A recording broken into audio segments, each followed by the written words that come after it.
Make in India सब कहे, but make in India करे ना कोई। मेक इन इंडिया तभी बढ़े जब मेक इन इंडिया को सपोर्ट करे हर कोई।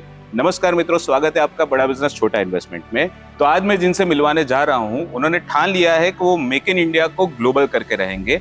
उनका नाम है आकाश शाह और उनकी कंपनी का नाम है B2B वन मार्ट। तो चलो मिलवाता हूं। वेलकम आकाश भाई इन बड़ा बिजनेस छोटा इन्वेस्टमेंट। यस आकाश भाई, सो ऐसा क्या हुआ कि आपने मेक इन इंडिया को इतना सीरियसली ले लिया? देखो, मैन्युफैक्चरिंग इंडस्ट्री से मैं पिछले 7 साल से काम कर रहा हूँ। वहाँ पे मेरा मेन काम ही है कि लोकल मैन्युफैक्चरर्स को ग्लोबल तक ले जाऊँ। वहाँ पे मैंने एक बहुत अच्छी चीज़ नोटिस करी कि हमारे जो मैन्युफैक्चरर है उनके पास कैपेसिटी है, फिर भी वो ग्लोबल नहीं पहुँचे हैं। तो अभी तो मैंने ठान लिया है कि मैं मैन्युफैक्चरिंग इंडस्ट्री को, इंडियन मैन्युफैक्चरिंग इंडस्ट्री को ग्लोबल तक लेकर ही रहूँगा। तो B2B वन मार्ट बनाने के पीछे का कारण क्या? मैं पहले से ही श्योर था कि मुझे इंडियन मैन्युफैक्चरर के लिए ही कुछ करना है। अगर मैं चाइना की ओर देखूं तो उन्होंने अपने मैन्युफैक्चरिंग इंडस्ट्री में पिछले 10 साल में पूरी ब्रांड इमेज चेंज करी है और उसका बहुत बड़ा रीजन है अलीबाबा जैसे ग्लोबल प्लेटफॉर्म्स। मुझे लगता है कि इंडियन मैन्युफैक्चरिंग इंडस्ट्री को भी ऐसे ग्लोबल प्लेटफॉर्म की जरूरत है जो इंडियन मैन्युफैक्चरर को ग्लोबल प्रेजेंस दे पाए। तो ये B2B वन मार्ट प्लेटफॉर्म है क्या? सचिन भाई, मैन्युफैक्चरिंग इंडस्ट्री किसी भी देश का आधार स्तंभ होता है और मैन्युफैक्चरर्स को एम्पावर करने के लिए हमने B2B वन मार्ट की शुरुआत करी है।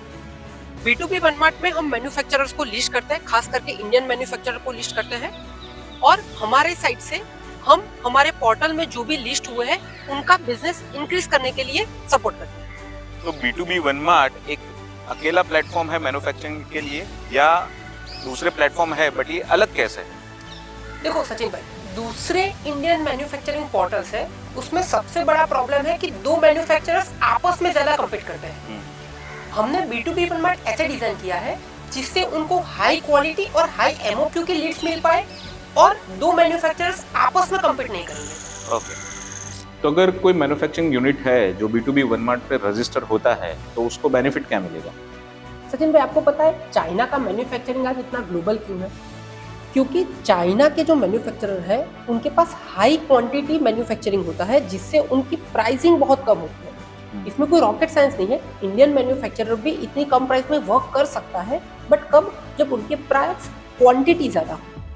B2B वन मार्ट में जो भी बिजनेसेस, जो भी मैन्युफैक्चरर्स लिस्ट होते हैं उनको हम लोग high quantity and high MOQ leads provide करते हैं जिससे उनकी मैन्युफैक्चरिंग क्वांटिटी इंक्रीज हो पाए, जिससे उनकी प्राइस कम हो पाए। तो जो मैन्युफैक्चरिंग यूनिट है पिछले कई टाइम से आपके साथ एसोसिएट है तो उनका तो टर्नओवर डबल हो गया होगा ना?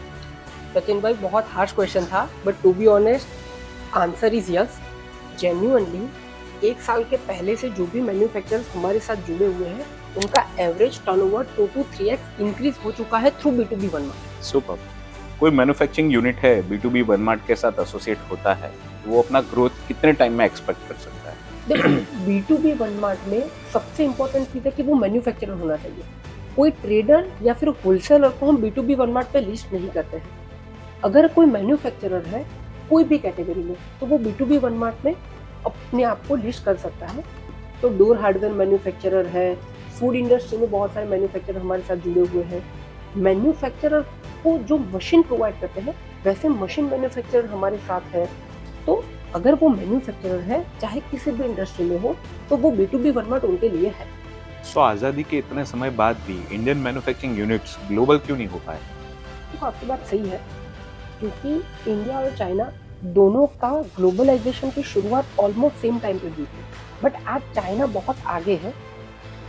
देखो, उनकी गवर्नमेंट स्टेबल थी, बट अगर आज की इंडिया की बात करें तो इंडियन गवर्नमेंट भी बहुत ज़्यादा मैन्युफैक्चरर को सपोर्ट कर रही है। अगर आज ये परफेक्ट टाइम है किसी भी मैन्युफैक्चरर को ग्लोबल जाने के लिए। अगर कोई मैन्युफैक्चरर ने आज शुरुआत नहीं करी या फिर आज उनको रिजल्ट नहीं मिला तो आगे जाके बहुत डिफिकल्टी होगी, क्योंकि कंपटीशन बहुत बढ़ रही है। सो थैंक यू आकाश भाई बड़ा बिजनेस छोटा इन्वेस्टमेंट को टाइम देने के लिए और इंडियन मैन्युफैक्चरिंग यूनिट को ग्लोबल कैसे किया जाए वो समझाने के लिए। नहीं सचिन भाई, थैंक्स टू यू, आप यहाँ पे आए, हमारे बिजनेस के बारे में, B2B वन मार्ट के बारे में इतना अच्छे से समझा। Thank you so much. Thank you.